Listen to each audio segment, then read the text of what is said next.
জামাত ইসলাম আর NCP কাছাকাছি কাছাকাছি হয় জামাত ইসলাম দ্বারা তারা এনসিপি ব্যবহৃত হচ্ছে অথবা জামাত ইসলাম এনসিপির সহযোগিতা নিচ্ছে।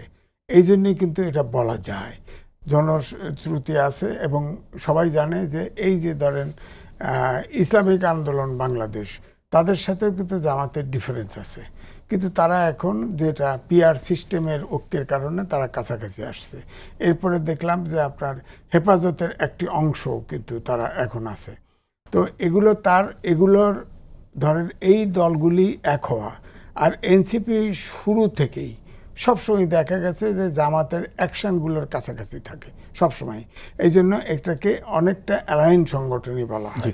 আবার মানে মাহফুজ আলম যেখানে বসে স্ট্যাটাসটা দিলেন সেটা হচ্ছে লন্ডন, এবং লন্ডনে যাওয়ার পরে আমাদের অনেক ধরনের সরকারের আসলে যারা কর্তা ব্যক্তিরা আছেন তাদের অনেকের আচরণ পরিবর্তন হয়ে যায়, ফলে এই লন্ডনে বসে স্ট্যাটাস দেওয়ার কি কোনো ধরনের প্রভাব থাকতে পারে? না, দেখেন, একজন উপদেষ্টা বা একজন পলিটিক্যাল নেতা সবসময় ফেসবুকে কথা বলবে কেন?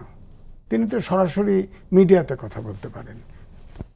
এটা কিন্তু আমি দেখতে পাচ্ছি এই অন্তর্বর্তীকালীন সরকারের অনেকেই এটা করে, এই জন্য অনেকেই কিন্তু বলে এটা ফেসবুক সরকার বলে। কিন্তু তো আমার কথা হল, মাহফুজ আলম সাহেব লন্ডনে কথা বলেছে, আপনি খেয়াল করে দেখেন তিনি কিন্তু ওখানে আক্রান্ত হয়েছেন।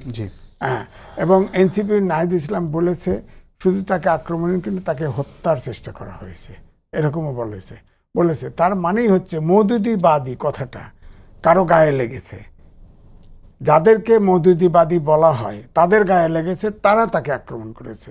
অন্য কে আক্রমণ করবে? তা অন্য তো আক্রমণ করার দরকার নেই। যারা মওদুদিবাদী তাদের মওদুদিবাদী বললে লাগবে কেন গায়ে? লাগবে না, মওদুদিবাদী তো ইসলাম না। আপনার হাক্কানি যত আলেম আছে তারা তো স্বীকার করে না, মওদুদিকে ইসলামের অনুসারী মনে করে না, ইসলামী নেতাও মনে করে না, কারণ তিনি নবী সাল্লাল্লাহু আলাইহি ওয়াসাল্লামকে সমালোচনা করেন।